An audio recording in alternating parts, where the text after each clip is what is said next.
صدر حسنی مبارک کے استعفے کے 2 ہفتے بعد بھی ایمرجنسی نافذ ہے۔ گو ابھی انتخابات کے لیے کوئی اعلان نہیں کیا گیا، مگر مصر کی سیاسی جماعتیں سیاسی سرگرمیوں میں مصروف ہیں اور امید کر رہی ہیں کہ آنے والے انتخابات مکمل طور پر شفاف اور آزادانہ ہوں گے۔ مگر مغرب کو یہ تشویش لاحق ہے کہ انتخابات کا نتیجہ سخت گیر نظریات کی جماعتوں کے حق میں نہ چلا جائے۔ سینیٹر جان مکین کہتے ہیں کہ مصر میں پرامن تبدیلی کے لیے احتیاط سے کام لینا ہوگا۔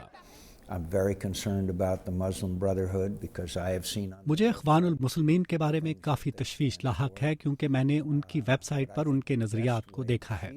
پرامن تبدیلی کے لیے ضروری ہے کہ ووٹروں کو معلومات دی جائیں، سیاسی جماعتیں اور انتخابی امیدوار ایک آزاد، شفاف اور منصفانہ انتخاب میں حصہ لیں۔ مجھے یقین ہے کہ مصر کے عوام کسی سخت نظریاتی جماعت کو اپنا ملک چلانے کے لیے منتخب نہیں کریں گے۔ وہ سمجھ بوجھ رکھتے ہیں، وہ تعلیم یافتہ ہیں اور جمہوریت کے لیے بہت سنجیدہ ہیں۔ مصر میں آنے والی تبدیلی کے بعد مشرق وسطیٰ کے چند دیگر غیر جمہوری ملکوں میں بڑے پیمانے پر احتجاجی مظاہرے شروع ہو گئے ہیں۔ لیبیا اور بحرین میں مظاہرین پر تشدد کے واقعات میں سینکڑوں افراد ہلاک اور زخمی ہو چکے ہیں۔ ایران میں بھی روشن خیال نظریات کے حامل افراد ملک کی حکومت کے خلاف سڑکوں پر نکل آئے ہیں۔ ایران کی حکومت مظاہرین کو روکنے کے لیے طاقت کا استعمال کر رہی ہے۔ جان مکین کہتے ہیں کہ ایرانی عوام کو پرامن احتجاج جاری رکھنا چاہیے۔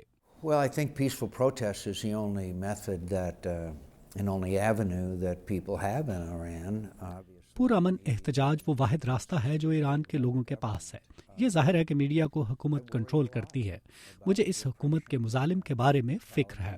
ایرانی پارلیمنٹ میں یہ نعرے لگائے جا رہے تھے کہ مظاہرہ کرنے والوں کے خلاف قانونی کارروائی کی جائے۔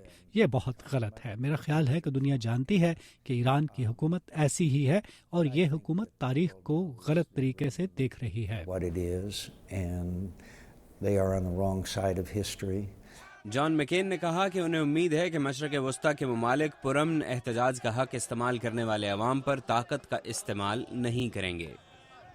محمد عاطف، اردو VOA، واشنگٹن۔